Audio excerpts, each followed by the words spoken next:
battle of narratives, princess or pirate.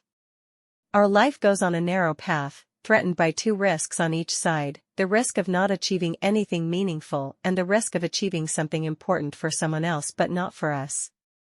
Certainly, you can breathe, eat, and obsessively tally the mundane, counting how often you've brushed your teeth in a lifetime or the total number of Star Wars episodes you've consumed, how many likes for your last Instagram post.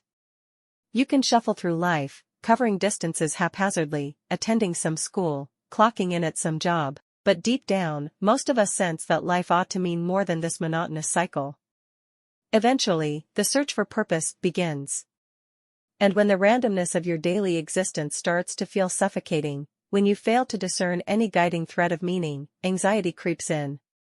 From there, the descent quickens, depression takes hold, impulsive decisions follow, and you become an easy mark. This is when others step into the void.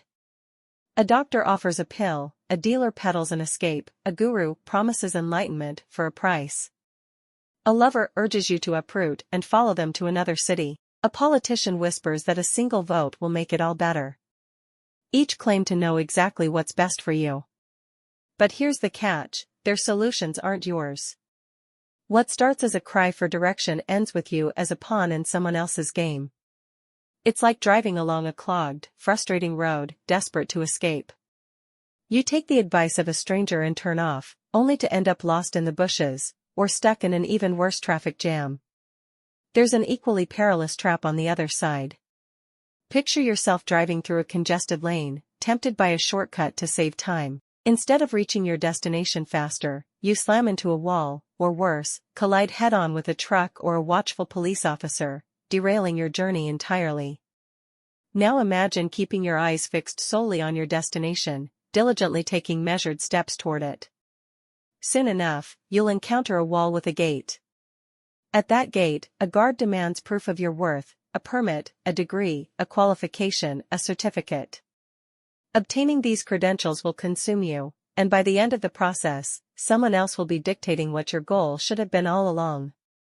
The result? Another crash, this time while chasing a borrowed dream. The universal narrative revolves around accumulation, dollars, ranks on a uniform, academic citations, or even the trivial, like a job title. The specifics don't matter, what matters is that these pursuits almost never align with your original purpose. Many will argue that such efforts are stepping stones, essential means to an end. But convincing yourself that a lifetime spent chasing titles or diplomas, only to circle back to a forgotten goal, is anything but absurd is no easy feat. These are your options: shuffle forward in place, making no real progress, or accept the marching orders of others, and spend your life accumulating what they value, not what you once sought. We all want to be pirates or princesses, but not to be hanged or obliged to marry an old king. As children, every boy dreams of being a pirate. The allure is irresistible, sailing uncharted waters, dressing however we like, lounging on sun-soaked beaches with coconut juice or rum in hand, and stirring up a little chaos, maybe plundering treasures, stealing brides, and vanishing into the horizon to celebrate in secret. But even at that age, the stories reveal the darker side. The Navy's ominous flags, gallows swaying with captured pirates, exile to desolate lands, the inevitable wooden leg, or an eye lost in battle. By the time we hit 10, most of us begrudgingly accept the truth: the pirate's life, while thrilling, is a fast track to ruin, not exactly a sustainable career choice. For girls, the fantasy is equally enchanting, but different. They all want to be princesses. It's the dresses, the flawless hair styled by attentive servants, the awe of an admiring crowd, the first enchanting dance under glittering lights, and the power to command attention, and maybe even an army of admirers, until they decide what they truly want. But soon, reality intrudes.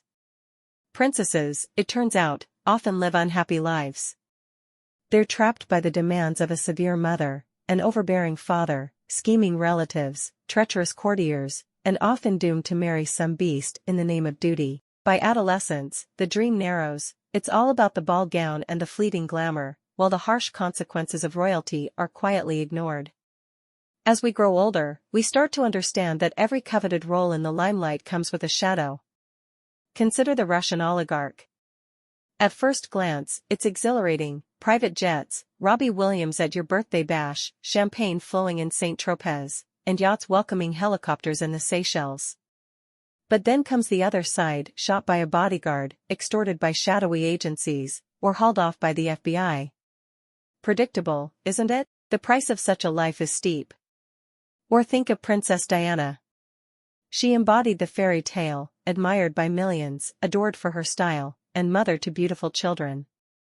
But beneath the surface, her life was fraught with unhappiness, tethered to a distant, rigid husband. And when she sought freedom, to live on her own terms, it ended in tragedy, a murky accident shrouded in whispers of conspiracy. So we retreat to our own mundane realities: the 9-to-5 grind, dutifully paying bills, navigating the whims of a micromanaging boss, enduring clueless neighbors, obstinate colleagues, and the endless demands of unreasonable clients. Slowly, the weight of it all drags us down, draining our hope that life could ever be different. But could it? It can. Behind the silhouette of the hanged pirate stands in the shadow a successful one, maybe not the most famous, maybe not the bravest, but the one who knows where the treasure is hidden. Near the body of the murdered oligarch, here is his accountant, who did not shake Ricky Martin's hand but has the safe keys and the fake passport prepared long time ago, who will from now on live as a successful hotel owner in a quiet island.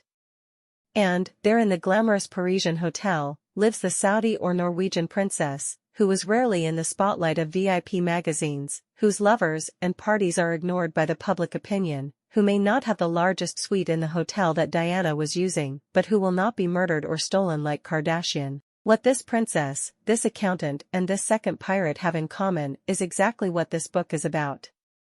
It is a system, a theory, an approach, a list of human habits and skills. A lifestyle that optimizes the benefits of their position, while aiming for less than the maximum and avoiding the major risks related to their profession or status. It is about getting 80% of the perks, benefits, and enjoyment of being a pirate, or a princess, or an oligarch, without the costs. As long as you aim for your goal persistently, but you can accept that you will never be knocking at the gate where the gatekeepers will forbid your access. As long as you suppress your natural feelings to challenge the established and unjust authority who will want to make you pay for it. As long as are flexible enough and mobile enough to hide from the spotlight and the target zone of the enforcers, you will be enjoying the optimal benefits of whatever you are doing. It is called the minimal viable sociopathy, doing the exact amount of things that will give you the optimal results while placing you on the safe side of the gate. Did you like this analysis? Subscribe to Influence Architects. We offer the level of support major decision makers are getting. Influence Architects show you human dynamics, unveil propaganda, debunking fake news, shatter illusions, present myths and lies. We unfake for you, we show human behavior patterns, we expose how the overlords rule, we work as your influence radar. Our channel will provide regular updates prepared by our team focusing on day-to-day challenges as well as on issues that affect most of us, from financial to career moves, social political pressure, current trends, news propaganda, lifestyle choices, and personal relationships negotiations. Our subscribers can go further with dedicated support. Email